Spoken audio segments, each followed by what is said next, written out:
Namaste. Today I want to make another reading of Osho's book Meditation, The First and Last Freedom.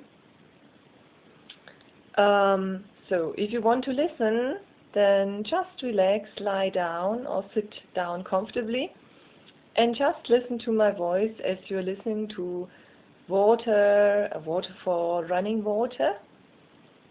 And don't do any conscious effort to understand the text. And if understanding happens by itself, fine. And if not, you can watch the video several times.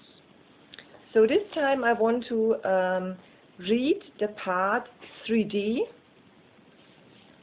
And it is about inner centering.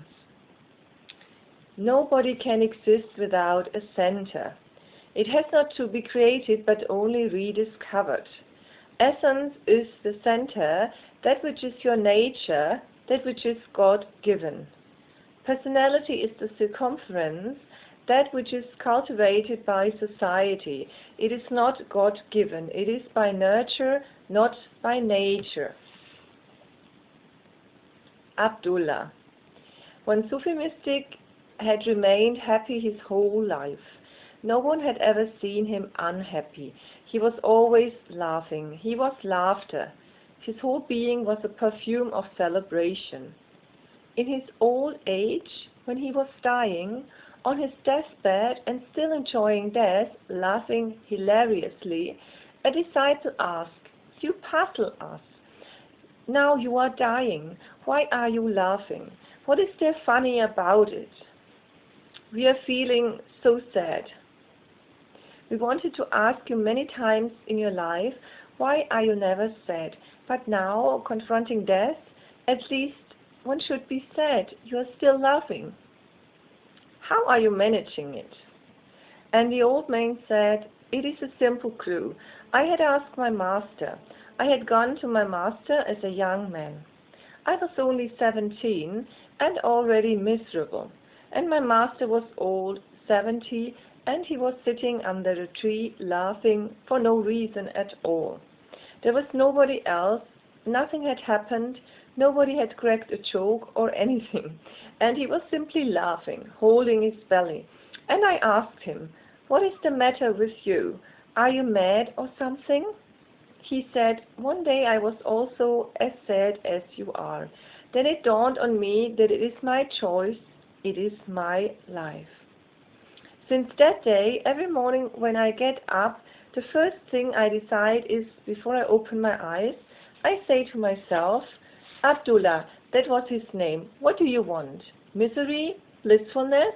What are you going to choose today?' And it happens that I always choose blissfulness.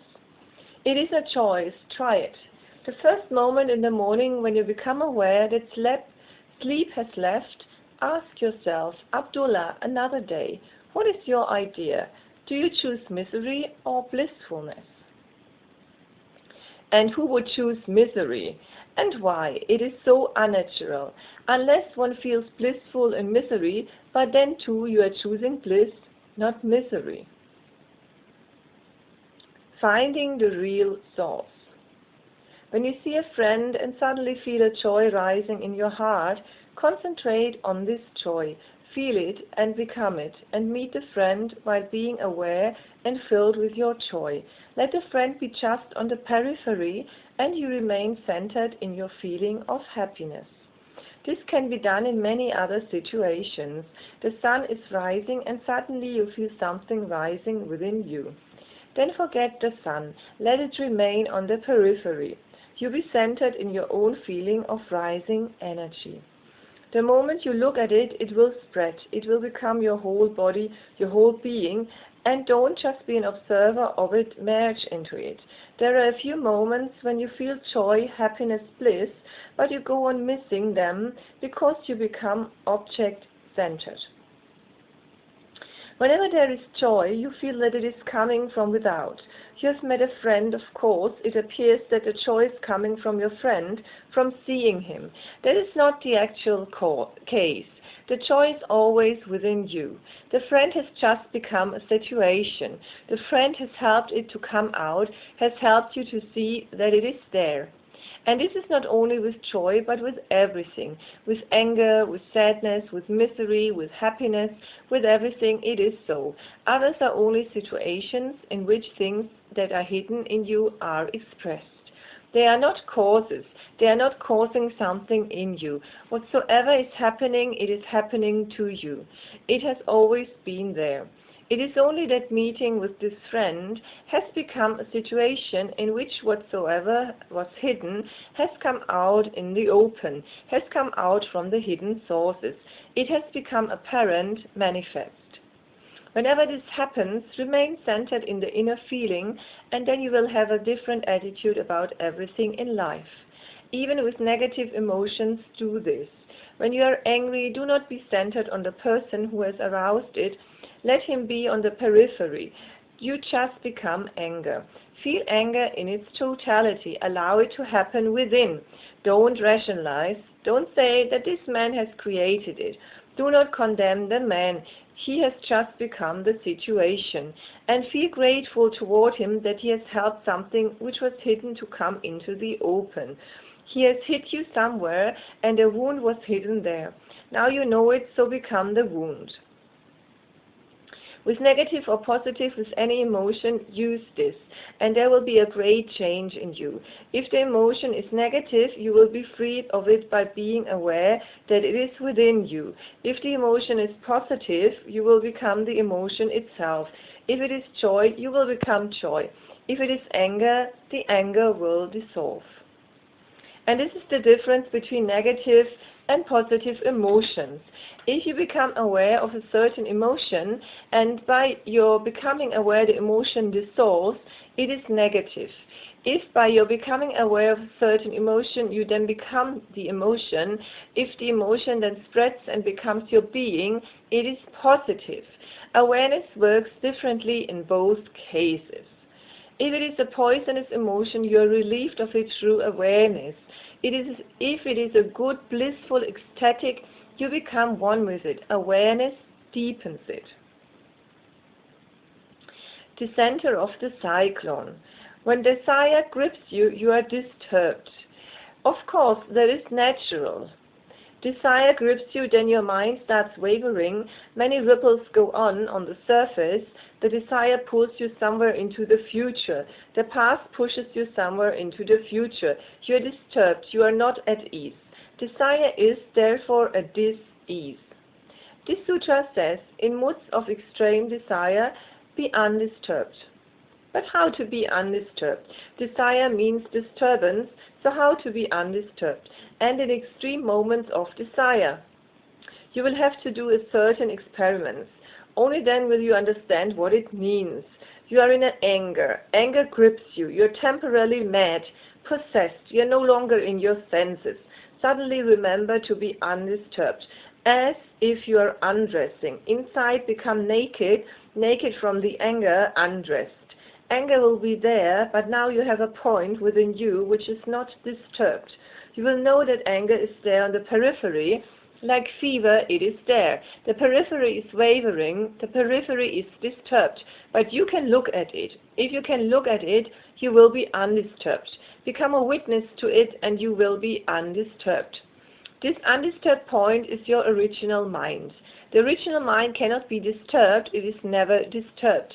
But you have never looked at it. When anger is there, you become identified with the anger. You forget that anger is something other than you. You become one with it, and you start acting through it. You start doing something through it. Two things can be done. In anger, you will be violent to someone, to the object of your anger. Then you have moved to the other.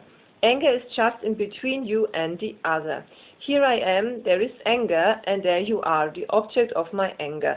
From anger I can travel in two dimensions. Either I can travel to you, then you become my center of consciousness, the object of my anger. Then my mind becomes focused on you, the one who has insulted me. This is one way that you can travel from anger. There is another way. You can travel to yourself. You don't move to the person whom you feel has caused the anger. You move to the person who feels to be angry. You move to the subject and not to the object. Ordinarily, we go on moving to the object. If you move to the object, the dust part of your mind is disturbed, and you will feel, I am disturbed. If you move within to the center of your own being, you will be able to witness the dust part. You will be able to see that the dust part of the mind is disturbed, but I am not disturbed. And you can experiment upon this with any desire, any disturbance. A sexual desire comes to your mind, your whole body is taken by it. You can move to the sexual object, the object of your desire. The object may be there, it may not be there. You can move to the object in imagination also, but then you will get more and more disturbed. The further away you go from your center, the more you will be disturbed. Really, the distance and disturbance are always in proportion. The more distant you are from your center, the more you are disturbed. The nearer you are to the center, the less you are disturbed. If you are just at the center, there is no disturbance. In a cyclone, there is a center which is undisturbed. In the cyclone of anger, the cyclone of sex, the cyclone of any desire. Just in the center, there is no cyclone, and the cyclone cannot exist without a silent center. The anger also cannot exist without something within you which is beyond anger. Remember this. Nothing can exist without its opposite. The opposite is needed there. Without it, there is no possibility of it existing. If there were no center within you which remains unmoved, no movement would be possible there. If there were no center within you which remains undisturbed, no disturbance could happen to you. Analyze this and observe this. If there were no center of absolute undisturbance in you, how could you feel that you are disturbed? You need a comparison. You need 2 points to compare. Suppose a person is ill. He feels illness because somewhere within him a point, a center of absolute health exists. That is why he can compare. You say that your head is aching. How is it that you know about this ache? This headache. If you were the headache, you could not know it. You must be someone else, something else, the observer, the witness who can say my head is aching. In the Book of Secrets, Shiva says, in moods of extreme desire, be undisturbed.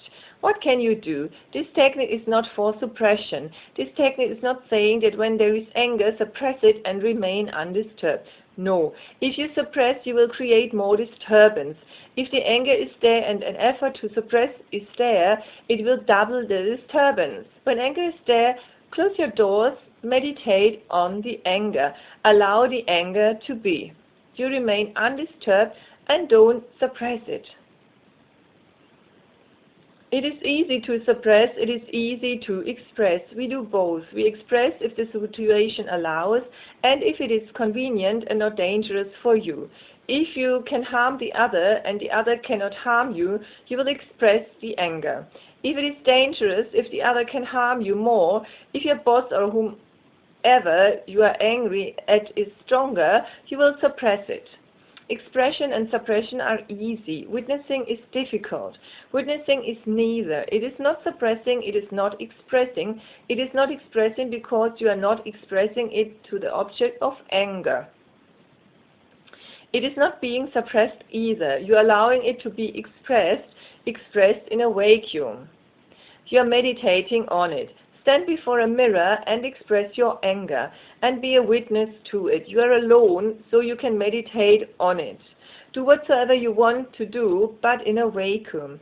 If you want to beat someone, beat the empty sky. If you want to be angry, be angry. If you want to scream, scream. But do it alone. Remember yourself as a point which is seeing all this drama. Then it becomes a psychodrama and you can laugh at it and it will be a deep catharsis for you. Afterwards you will feel relieved of it. And not only relieved of it, you will have gained something through it. You will have matured. A growth will have come to you. And now you will know that even while you were in anger, there was a center within you which was undisturbed. Now try to uncover this center more and more, and it is easy to uncover it in desire. This technique can be very useful, and much benefit can happen to you through it. But it will be difficult because when you become disturbed, you forget everything. You may forget that you have to meditate. Then try it in this way. Don't wait for the moment when anger happens to you. Don't wait for the moment. Just close the door to your room and think of some past experience of anger when you went mad.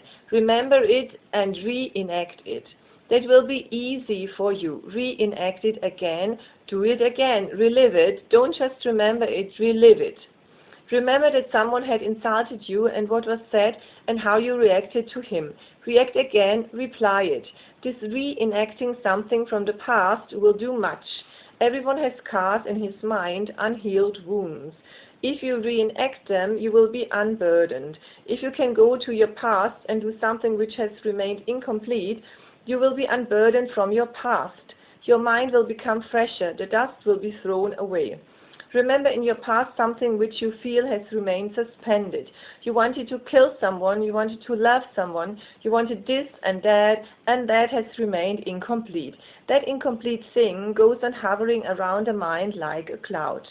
Gurdjieff used this technique a great deal. He created situations, but to create situations a school is needed. You cannot do that alone. Gurdjieff had a small school in Fontainebleau, and he was a taskmaster.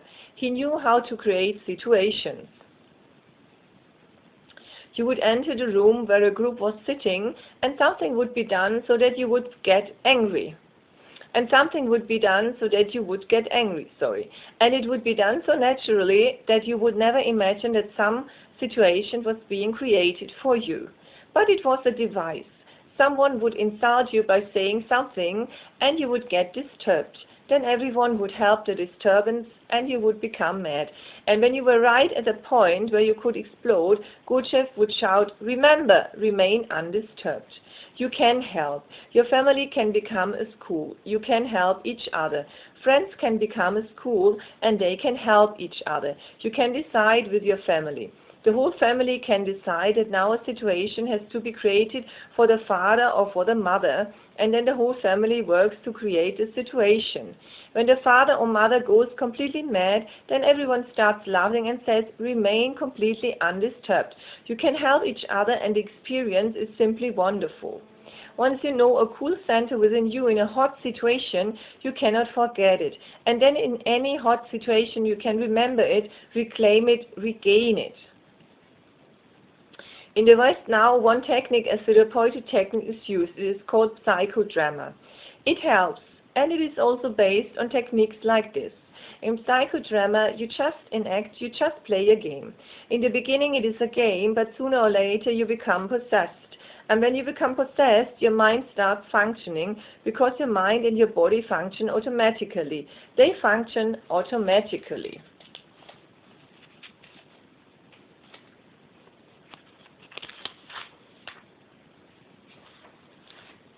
So, if you can see an actor acting in a psychodrama who in a situation of anger really becomes angry, you may think that he is simply acting, but it is not so. He might have really become angry. It may not be acting at all now. He is possessed by the desire, by the disturbance, by the feeling, by the mood, and if he is really possessed, only then does his acting look real. Your body cannot know whether you are playing or whether you are doing it for real. You may have observed yourself at some time in your life that you were just playing at being angry and you didn't know when the anger became real. Or you were just playing and you were not feeling sexual. You were playing with your wife or with your girlfriend or with your husband, and then suddenly it became real. The body took over. The body can be deceived. The body cannot know whether it is real or unreal, particularly with sex. If you imagine it, your body thinks it's real. Once you start doing something, the body thinks it is real and it starts behaving in a real way. Psychodrama is a technique based on such methods. You're not angry, you're simply acting angry. And then you get into it. But psychodrama is beautiful because you know that you are simply acting. And then on the periphery, anger becomes real, and just behind it you are hidden and looking at it. Now you know that you are not disturbed, but the anger is there, the disturbance is there, and yet the disturbance is not. This feeling of two forces working simultaneously gives you a transcendence, and then in a real anger also you can feel it. Once you know how to feel it, you can feel it in real situations also. Use this technique. This will change your life totally. Once you know how to remain undisturbed, the world is not misery for you. Then nothing can create any confusion in you. Nothing can hurt you really. Now there is no suffering for you, and once you know it, you can do another thing. Once you can detach your center from the periphery, you can do it. Once the center is detached completely, if you can remain undisturbed in anger, in desire, you can play with desires, with anger, with disturbances. This technique is to create a feeling of two extremes within you. They are there, two polar opposites are there. Once you become aware of this polarity, you become for the first time a master of yourself. Otherwise, others are your masters. You are just a slave. Your wife knows, your son knows, your father knows, your friends know that you can be pushed and pulled. You can be disturbed, you can be made happy and unhappy. If someone else can make you happy and unhappy, you are not a master. You are just a slave. The other has a hold. Just by a single gesture, he can make you unhappy. Just by a small smile, he can make you unhappy. So you are just at the mercy of someone else. The other can do anything to you. And if this is the situation, then all your reactions are simply reactions, not actions. This knowledge of the center, or this grounding in the center, makes you a master. Otherwise you are a slave, and the slave of so many, not only of one master, but of many. Everything is a master, and you are a slave to the whole universe. Obviously, you will be in trouble with so many masters pulling you in so many directions, in dimensions. You are never together, you are not in a unity, and pulled in so many dimensions, you are in anguish. Only a master of oneself can transcend anguish.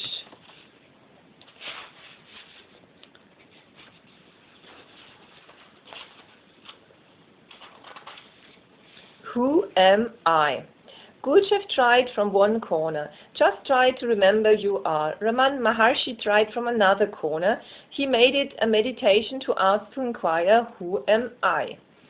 And don't believe in any answers that the mind can supply. The mind will say, what nonsense are you asking? You are this, you are that, you are a man, you are a woman, you are educated and uneducated, rich or poor. The mind will supply answers, but go on asking. Don't accept any answer, because all the answers given by the mind are fails. They are from the unreal part of you. They are coming from words, they are coming from scriptures, they are coming from conditioning, they are coming from society, they are coming from others. Go on asking, let this arrow of who am I penetrate deeper and deeper. A moment will come when no answer will come. That is the right moment. Now you are nearing the answer. When no answer comes, you are near the answer. Because mind is becoming silent, or you have gone far away from the mind. When there will be no answer and a vacuum will be created all around you, your questioning will look absurd. Whom are you questioning? There is no one to answer you. Suddenly even your questioning will stop. With the questioning, the last part of the mind has dissolved, because this question was also of the mind. Those answers were of the mind, and this question was also of the mind. Both have dissolved, so now you are. Try this. There is every possibility, if you persist, that this technique can give you a glimpse of the real, and the real is ever living. I just want to say I tried it several times, this Who Am I technique, and it really works. It's really nice. So next is Osho Whirling meditation. The Osho Whirling meditation is accompanied by music composed with Osho's guidance. The music energetically supports and signals the beginning of each stage of the meditation technique. See the back of the book for information about where to obtain these music CDs. Instructions. Sufi whirling is one of the most ancient techniques, one of the most forceful. It is so deep that even a single experience can make you totally different. Whirl with open eyes, just like small children go on twirling. As if your inner being has become a center and your whole body has become a wheel, moving, a potter's wheel moving. You are in the center, but the whole body is moving. It is recommended that no food or drink be taken for 3 hours before whirling. It is best to have bare feet and wear loose clothing. The meditation is divided into 2 stages, whirling and resting. There is no fixed time for the whirling. It can go on for hours, but it is suggested that you continue for at least an hour to get fully into the feeling of the energy whirlpool. The whirling is done on the spot in a clockwise direction, with the right arm held high, palm upwards, and the left arm low, palm downwards. People who feel discomfort from whirling clockwise can change to counterclockwise. Let your body be soft and keep your eyes open but unfocused so that images become blurred and flowing. Remain silent. First stage. For the first 15 minutes, rotate slowly, then gradually build up speed over the next 30 minutes until the whirling takes over and you become a whirlpool of energy, the periphery a storm of movement, but the witness at the center silent and still. Second stage. When you are whirling so fast that you cannot remain upright, your body will fall by itself. Don't make the fall a decision on your part, nor attempt to arrange the landing in advance. If your body is soft, you will land softly and the earth will absorb your energy. Once you have fallen, the second part of the meditation starts. Roll onto your stomach immediately so that your bare navel is in contact with the earth. If anybody feels strong discomfort lying this way, he should lie on his back. Feel your body blending into the earth like a small child pressed to the mother's breasts. Keep your eyes closed and remain passive and silent for at least 15 minutes. After the meditation, be as quiet and inactive as possible. Some people may feel nauseated during the whirling meditation, but this feeling should disappear within 2 or 3 days. Only discontinue the meditation if it persists. So this was all about part 3D. Meditation of First and Last Freedom of Osho. I hope you enjoyed it and I wish you all the best. Bye bye. Namaste.